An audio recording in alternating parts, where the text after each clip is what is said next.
7 మాటలో ఒక మాట ఆయన లూకా సువార్త గ్రంథంలో 2వ మాటగా మరి ఈరోజు మీతో పాటు ధ్యానించడానికి దేవుడు ఇట్టి కృపను అనుగ్రహించిన దేవాది దేవునికి వందనాలు. అదేవిధంగా దైవదాసులకు సంఘానికి నా కృతజ్ఞతలు తెలుపుచున్నాను.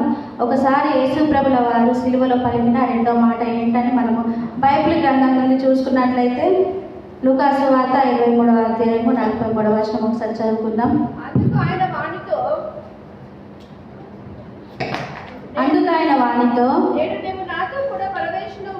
నేడు నీవు నాతో కూడా పరదేశంలో ఉందువని నిశ్చయంగా నీతో చెప్పుచున్నానని అన్నాడు. ఈ మాట యేసు ప్రభుల వారు ఎవరితో అన్నారంటే మనం చూసుకున్నట్లయితే యేసు ప్రభుల వారితో కూడా ఆ రోజు 2 దొంగలను సిలువ వేసినట్లుగా చూస్తూ ఉంటాం. అయితే యేసు ప్రభుల వారికి కుడివైపున ఒకరిను ఎడమ వైపున ఒకరిని కూడా సిలువ వేసినట్టు చూస్తూ ఉంటాం. ఆ సమయంలో ఆ సిలువ మరణంలో ఈ మాట అందులో ఉన్న ఒక దొంగతో అన్నట్లుగా మనం చూస్తూ ఉంటాం. అతను ఎంతో వేదన పడుతున్నారు. ఒకసారి మనం ఇళ్లలో చూసుకున్నట్లయితే ఆ ఫోటోని మనం ఇమాజిన్ చేసుకున్నట్లయితే చాలా అందరి ఇళ్లలో ఉంటుంది యేసు ప్రభువు సిలువలో వేసిన పిక్చర్ అనేది. ఆ పిక్చర్ ఒకసారి మనం ఇమాజిన్ చేసుకున్నట్లయితే అతని ఫేస్లో కొద్ది కూడా శక్తి లేనట్లు, కొద్ది కూడా సామర్థ్యం లేనట్లు చూస్తూ ఉంటాం ఆ ఫోటోలు మనం చూసినట్లయితే.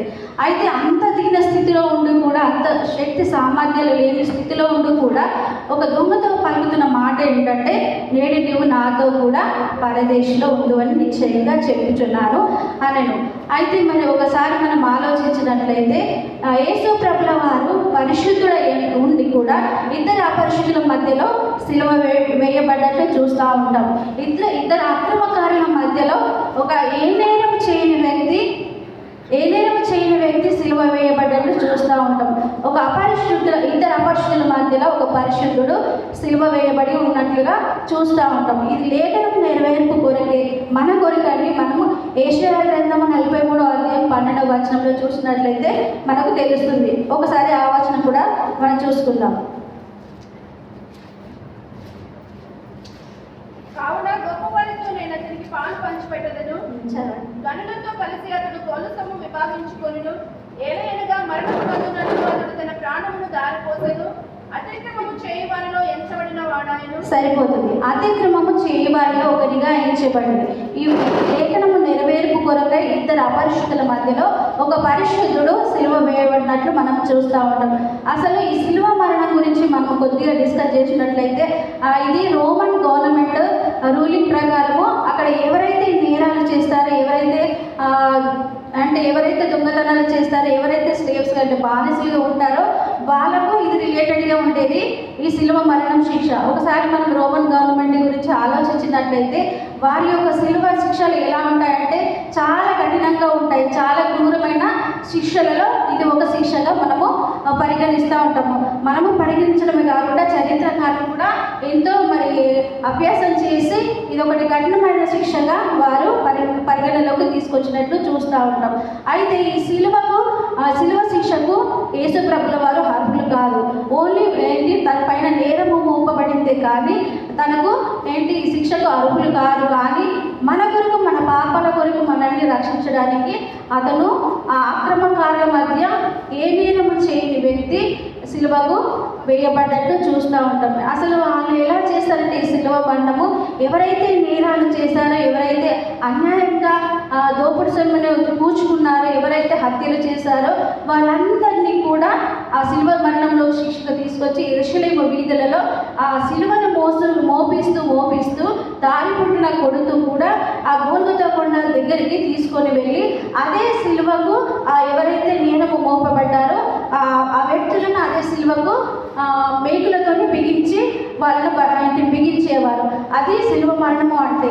అంతటి శ్రమ కూడా దేవుడు అనుభవిస్తూ ఇతనితో అంటున్న మాట ఏంటంటే నేడు నీవు నాతో కూడా పరదేశంలో ఉందని నిశ్చయంగా చెబుతున్నానని చెప్పాడు. అయితే ఒకసారి మనము ఈ యేసు ప్రభుల వారికి ఈ సిలువ మరణం ఉందని అనుకుంటాము. కానీ అంటే యేసు ప్రభుల వారికి ఈ సిలువను వేశారని చాలామందికి తెలియదు ఏంటంటే చాలా మందికి వేశారు, చాలా మంది ముందు వేశారు యేసు ప్రభుల వారి తర్వాత వేశారు. కానీ చాలా మందికి తెలియని వాళ్ళు ఏమంటారు, కేవలం యేసు ప్రభుల వారికి మాత్రమే సిలువను శిక్ష వేశారు అనుకుంటాం. కానీ అది కరెక్ట్ కాదు. యేసు ప్రభుల వారికి ముందుగాను యేసు ప్రభుల వారి తర్వాత ఈ సిలువ శిక్ష వేసినట్టుగా మనం చూస్తూ ఉంటాం. అయితే ఈ బందిపోటు దొంగల్లో ఇద్దరు కూడా మనకు తెలియని విషయం ఏంటంటే ఇద్దరు కూడా ఇద్దరిలో ఒకరు యేసు ప్రభుల వారిని అర్థం చేసుకున్నట్లు, ఒకరు అర్థం చేసుకోనట్లు, ఒకరు మంచోడని ఒక చెడ్డోడని, యేసు ప్రభుల వారు ఈయన నిజమైన దేవుడని తెలుసుకున్నట్లు, ఒక అతను తెలుసుకోలేడని మనం అందరము తెలియని వాళ్ళు అనుకుంటా ఉంటారు. ఒక్కసారి లేఖన ప్రకారం చూసినట్లయితే మత్తయి సువార్త 20వ అధ్యాయము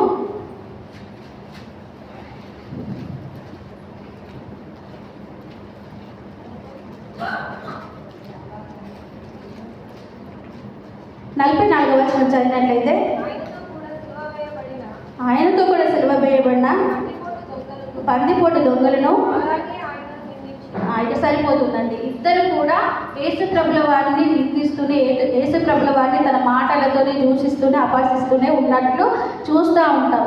అయితే సడన్గా అసలు ఇంత జరిగినప్పుడు సడన్గా దొంగలు ఎందుకు మార్పు వచ్చిందని మనం చూసినట్లయితే, యేసు ప్రభుల వారిని అక్కడ సిలువ వేసినప్పుడు అక్కడ ఉన్న చాలా మంది ప్రజలు ఏమంటారంటే, దేవుని ద్వారా ఎన్నో గొప్ప కార్యాలు రుచి చేసిన మనుషులు ఏమనుకుంటారంటే, ఇతను దావీదు కుమారుడు కదా, ఇతను చేతులు లేని వారికి చేతులు ఇచ్చాడు, కాళ్ళు లేని వారికి కాళ్ళు ఇచ్చాడు, కళ్ళు లేని వారికి కళ్ళు ఇచ్చాడు, వస్త్రహీనులకు వస్త్రాలు ఇచ్చాడు, ఆకలి దప్పులు ఉన్న వారికి ఎంతో ఆహారం పెట్టాడు, దేవాది దేవుని గురించి ఎన్నో మాటలు చెప్పాడు కదా, ఈయనను ఎందుకు శిక్ష వేశారని తనలో తాను ఎంతోమంది అక్కడ ఉన్న ప్రజల్లో కొంతమంది యేసు ప్రభుల వారు చేసే సూచక క్రియలు, ఆశ్చర్య కార్యాలను గురించి వాళ్ళు తలపోసుకుంటూ ఏడుస్తూ ఉన్నట్లు చూస్తాం.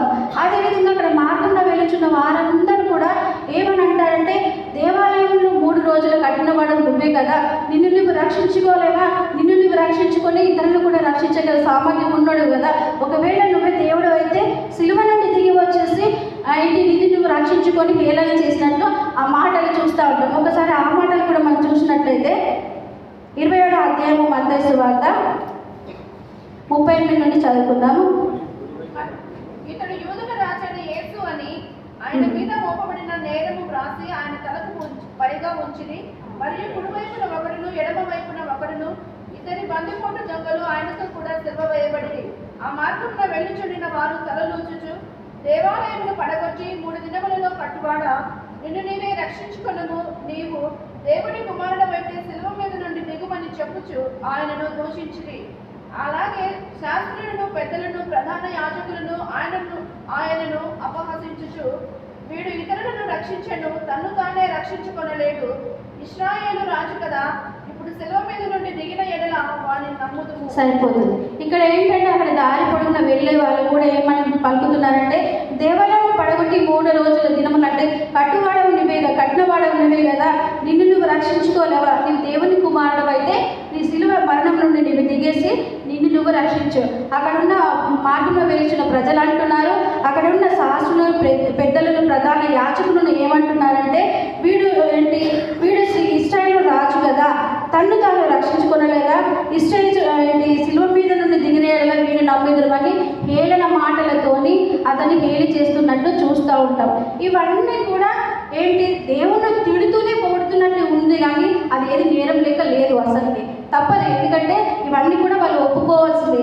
ఎందుకంటే అక్కడ దేవుడు ఏ నేరంలో చేయలేడు, ఏ అన్యాయంలో చేయలేడు, ఎవరి దగ్గర డబ్బులు తీసుకోలేడు, ఎవరి దగ్గర ఎవరిని కూడా ముంచలేదు. కానీ ఏ దేవుడిని చేసిన కార్యాలని వాళ్ళందరూ కూడా తలపోసుకుంటూ తిడుతూ ఉన్నారు, అసూయతోనే తిడుతున్నారు తప్ప ఇవి నేరంగా కూడా ఎక్కడ కూడా కనిపించట్లేదు.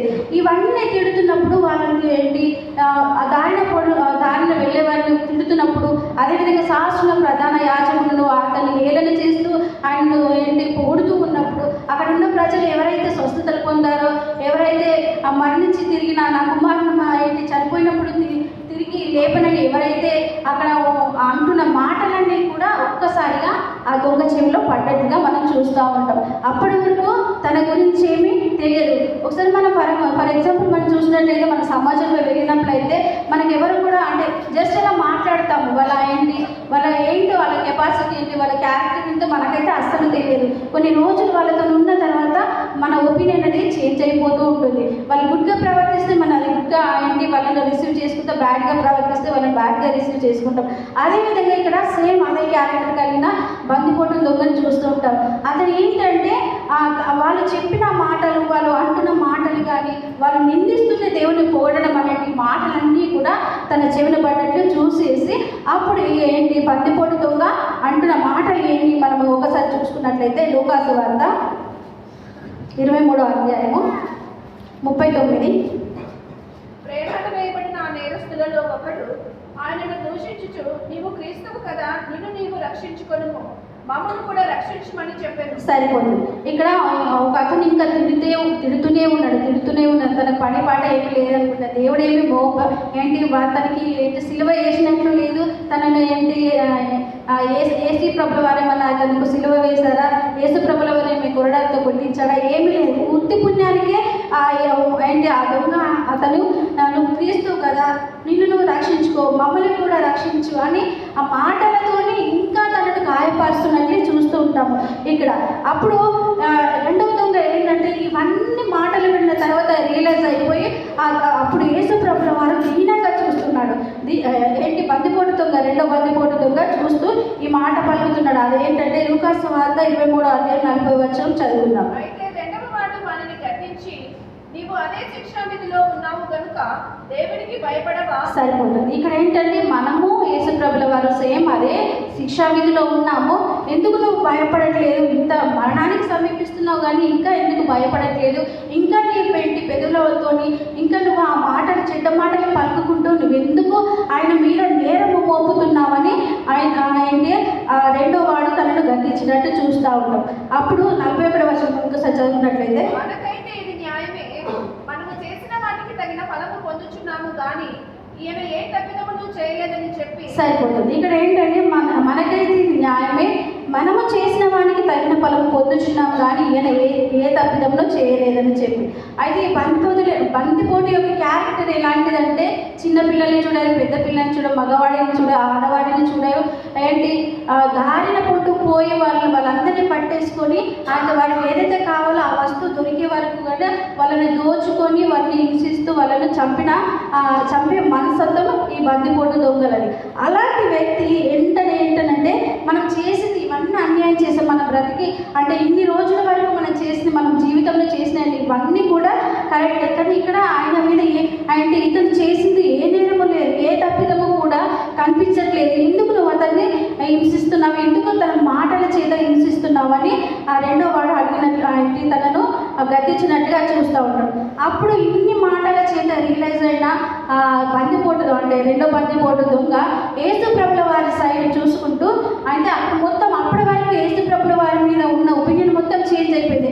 అప్పటి వరకు ఈయన కూడా మనలాగే ఏదో నేరం చేస్తుంటే, ఈయన కూడా ఏదో లోక సంబంధమైన కార్యం చేసి ఉంటాడు, ఈయన కూడా ఎన్నో అన్యాయాలు చేసి మనలాగే శిక్ష అనుభవించి ఈ శిక్ష వరకు వచ్చాడని వాళ్ళిద్దరు కూడా అనుకుంటారు. కానీ ఇవన్నీ చూసిన తర్వాత ఇవన్నీ క్వాలిటీస్ అని తనకు గుడ్ క్వాలిటీస్ అని తనకు తెలిసిన తర్వాత రియలైజ్ అయిపోయిన తర్వాత యేసు ప్రభుల వారిని చూస్తూ 42వ వచనము, ఆయనను చూసి యేసు, నీవు నీ రాజ్యంలోనికి వచ్చినప్పుడు నన్ను జ్ఞాపకము చేసుకొనుమనెను. సరిపోతుంది. ఆయన దీన మనసుతో, పశ్చాత్తాప హృదయముతో అతను తను చేసిన పాపాలను ఒప్పుకుంటూ చివరి క్షణంలో యేసు ప్రభుల వారితో ఆ దొంగ పలికిన మాట ఏంటంటే, నీ రాజ్యంలోనికి వచ్చినప్పుడు నన్ను జ్ఞాపకము చేసుకోండి. మనం ఒకసారి ఆలోచించినట్లయితే యేసు ప్రభుల వారు సిలువలో పలికిన మాటలు ఏంటండి? 7 మాటలు. ఎక్కడైనా రాజ్యం గురించి ప్రస్తావించడా? లేదు. కానీ ఇక్కడికి అతను ఏంటంటే అక్కడ బోర్డు తన యేసు ప్రభుల వారి పైన తలపైన ఒక బోర్డు ఉంది, ఈయన యూదుల రాజు అనే ఒక బోర్డు పైన రాసి పెట్టుంది. ఆ బోర్డుని చూశాడు. అదేవిధంగా అక్కడ ఉన్న వాళ్ళందరి మాటలు కూడా విన్నాడు. ఈయన యూదుల రాజట, ఈయనకు రాజ్యం ఉంటుందట, ఈయన రాజ్యంలో సంతోషం ఉంటుందట, సమాధానం ఉంటుందట, ఆనందం ఉంటుందట అని అవన్నీ తెలుసుకున్నాడు. తెలుసుకొని వెంటనే రాజ్యంలోనికి వచ్చినప్పుడు నన్ను జ్ఞాపకం చేసుకో తండ్రి అని పశ్చాత్తాప హృదయంతో పలికిన మాటగా చూస్తూ ఉన్నాం.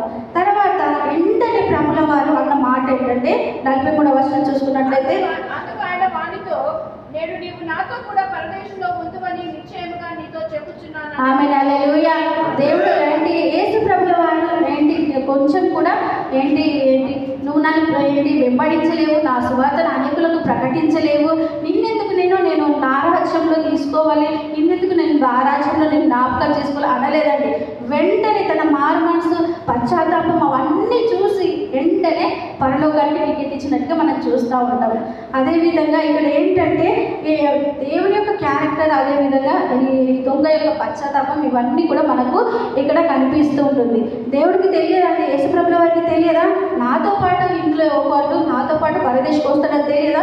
తెలుసు. తన సర్వజ్ఞాని, ప్రతి ఒక్కటి కూడా తెలుసు. ఆయన ఇందులో ఒక అతను నాతో కూడా వస్తాడు, నాతో పాటు పరదేశంలో ఉంటాడనే ఆ విషయం కూడా తెలుసు. కానీ లేఖన నెరవేర్పు ఇవంతా జరగాలి కాబట్టి జరుగుతున్నాడు. ఆయన వచ్చింది ఎందుకండి? ఇక్కడికి వచ్చింది ఎందుకండి? ఆత్మలను రక్షించడానికి. అతను చనిపోతూ కూడా ఒక ఆత్మను తనతో పాటు తీసుకెళ్తున్నట్టు చూస్తూ ఉంటాం. తనకు శక్తి లేదండి, సామర్థ్యం లేదండి, 2 చేతులు మేకులను బిగించేశారు, కాళ్ళను బిగించేశారు, తను పక్కల పల్లెపు పోటు, తలకు ముళ్ళ కిరీటం, ప్రతి ఒక్కటి అనుభవిస్తూ కూడా తన శక్తినంతా పుంజుకొని అంటున్న మాటలు ఇవన్నీ కూడా చూస్తే మనము ఒక్కసారి ఆలోచించుకోవాలి. ఏంటంటే అతను ఆత్మను సంపాదించడానికి వచ్చాడు కాబట్టి మనము ఏంటి ఆత్మల సంపాదన విషయంలో మనము కూడా ముందుండాలి. అదేవిధంగా తండ్రి మీరేమి చేయించున్నారు, మీరు ఎదురుగా మాటల ప్రకారము అతను ఈ మాటను కూడా చూసి రిలైజ్ అయినట్టుగా చూస్తూ ఉంటాం. అదేవిధంగా అలాంటి ప్రేమను కూడా మనమందరము కలిగి ఉండాలి.